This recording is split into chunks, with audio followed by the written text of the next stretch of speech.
Sudarlun, Polresta Banda Aceh menggelar konferensi pers terkait penangkapan 4 tersangka peracik dan penjual cairan atau liquid untuk rokok elektrik atau vapor di Mapolresta Banda Aceh.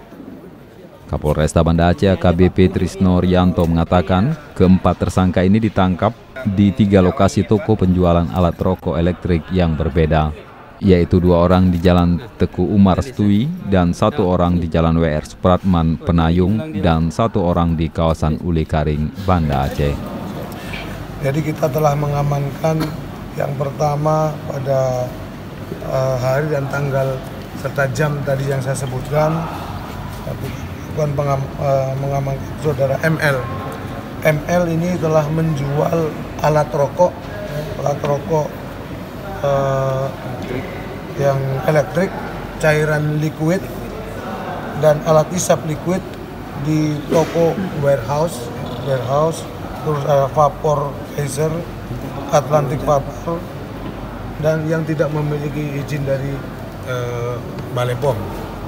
Dan sehingga mereka kita amankan dan kita lakukan pemeriksaan, dan kita dari 3 tempat kejadian perkara kita ada mengamankan 4 orang tersangka. Ya, 2 orang tersangka yang di Stui, 1 orang tersangka yang di Penayung, dan 1 orang tersangka yang di Uli Karing.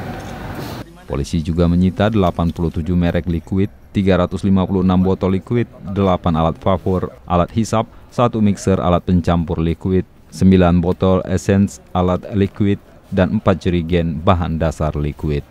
Dari Banda Aceh, Muhammad Ansar, Serambion TV.